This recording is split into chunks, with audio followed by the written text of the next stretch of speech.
Welcome back to the Sardine World of Fish. Yeah, welcome back. Sardine news. Well, the waves did come. Check out this display. Yo, bigger waves. And there is all the action at the bridge. There are some trucks working or some machines working, but we have found out that they haven't got a permit to work on the bridge. So let's go and check it out. Let's go back in time. Let's go to the beginning. Welcome back to the Sardine News. Well, it's early March when we woke up to traffic. Traffic. All the highway had been diverted, all the R103 traffic had been diverted now onto this tiny little road here that comes past and goes over the Umzimkulu. Crazy stuff. Everybody was just in tatters when this happened and trying to get the toll road to open for free, and it kind of got something like that going. But anyway, cut a long story to smithereens. Everyone has adjusted, or everyone did adjust. The timeline was set to be a couple of months, that kind of stuff. Obviously, try and get it all done before the next holidays. But anyway, okay, we did luckily at the Sardine News here document this whole lot from the beginning. We weren't so interested in the beginning because there were sardines all over the place. But as time went on, we realized that this bridge disaster project has to be documented. So yeah, let's go back in time. Thanks to Alan and Ian and whomever else that helped document this entire fiasco. All the fish and more. Morning, guys. Yeah, they were supposed to have been back at work on Monday for the bridge. There's nothing happening. It's all quiet here. Yeah, nothing's happening here. It's Thursday already. And these sandbags are just washing away. The sea's going right over the top. And nothing's happening. But the scaffolding up there under the bridge. Morning, guys. Looks like the chaps at the bridge are looking serious. They're getting some heavy equipment there. And if I look over here, they've piled up a whole lot of extra rocks that have got to be pushed in. And I'd say it's about halfway at the moment. But they've still got to compact the other side too when they get there. But we'll see what's next. Yeah, while we're at the block, check this out. Thanks, Rooster, for sending us this update from such a cool angle. But yeah, I don't know what to say or what to comment about this because I'm sure some people are going to get upset. Yeah. Anyway, they look like they're digging at the bottom at the other side as well. So, I don't know. I just don't. I've got no comment. Cool, eh? Right, but anyway, Yaku did catch something. He caught it on paddle tail. These things take paddle tails all the time. What you may ask, these big white sandbags that those moron construction people have let loose into the ocean.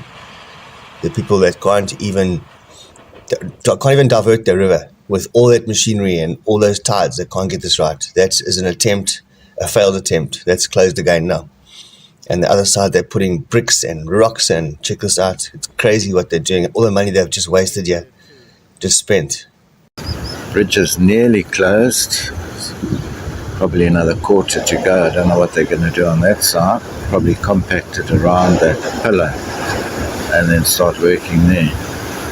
It's jumping tide, which means the shad have jumped away from where I fish. What's happening, guys? Welcome back. Today is Sunday, the 7th of September. What a beautiful day it's been. Me and the boys, we're out here in the Umzimkulu River, sitting underneath the bridge. Tonight we're going to go for some cob.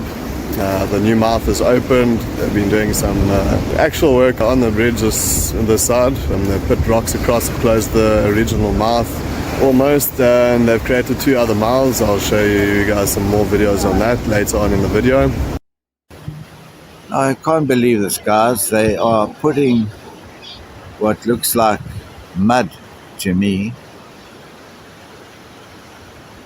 They're going to put this mud into, I don't know where, put it over the top there. Well, I can tell you right now that this mud will wash out and wash away. And it's a waste of money. A waste of money putting this mud here. Yeah, well, the mouth's closed in the middle again. So the 2 mouths in the middle are closed. But this mouth is open. Very open. Although, check the sandbank forming on the inside and outside, sorry. And then we're going to get a shot of the mud that they've collected there. I don't know what the mud's for. Maybe they're going to make a road there or something like that. But if they put that in the ocean, that's not going to work. But okay, thank you, Callum, Alan. All the fish and more. Nothing happening here. They put small stones here, but they won't last 5 minutes when the river starts pushing out. And they are still the same under the bridge. All the fish and more. Last is closed. Valila. And what would the Sardine news be without a bit of bridge news these days? Umzimkulu Bridge. Anyway, yes, as they're moving a lot of sand, let's check out things with Alan. Updates on the bridge. They've got a lot of vehicles on the sand here. See, they put a huge amount of sand the other side. And this side. Starting to try and close up this side now. Okay, so the bridge got damaged. Nobody knows how. And here's some pictures of it, and it's quite bad. And the whole bridge must have twisted like a half a meter. So it's gone, it's not like a bodyboard that can flex. It's more like a surfboard that's broken. Anyway, there are cracks in the top now, all kinds of stuff going on. And the whole operation has been stopped by a thing called AMAFA. So I checked it out. They got a website, and they got a one for Ugu. And let's see what happens when we try and push the Ugu. It's not even their fault. Okay. So I did find the compliance section of the website, and we're going to go through what it takes to get a permit to work on a national monument that is over 60 years old. That's the crux of this whole story here, by the way. So here we go. Compliance. Processes to be followed.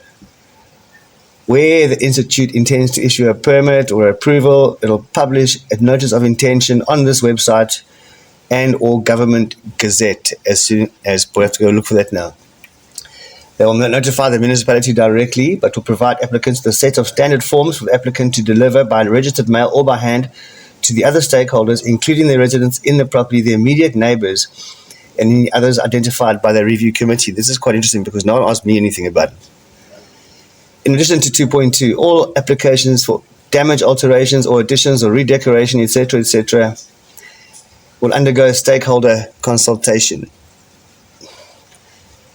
Applications for sensitive structures protected under the general protection of all structures over 60 years old will also undergo consultation process as determined by the review committee.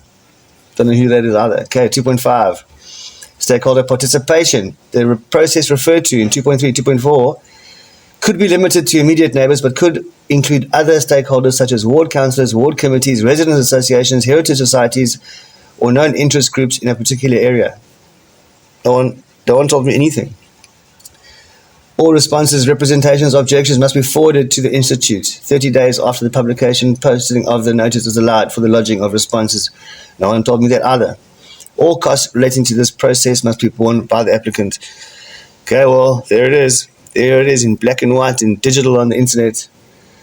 If this is the case and they haven't got a permit, then yay, we're in for a very, very long and arduous time here. And the holiday season's coming up. Then what's going to happen? Well, okay. I just got off the phone to the AMAFA people. Very nice people. Very concerned with the archaeological history of whatever it is they're protecting, which seems to be anything over 60 years old. All kinds of weird sites they've got on their website. And pretty the Ugu thing doesn't work. But anyway, their application is in the process, but it's still going to go to be heard next week sometime, and then only after that. So there is a full stop order on the work that has been issued on the bridge. I'm not sure if they're allowed to work on the beach, but not the bridge. And there are issues. There are definitely issues, which I'm not even sure if I can bring them up, but you're not supposed to touch old harbour walls that have been there for hundreds of years. You're not supposed to touch those things. You can't use them for... You're not supposed to touch them, and that people at AMAFA are bummed about what's messed with. So the wall has to kind of be restored. That's actually what's going on before before they can, I don't know, before they can open the bridge again. They've got to restore that wall.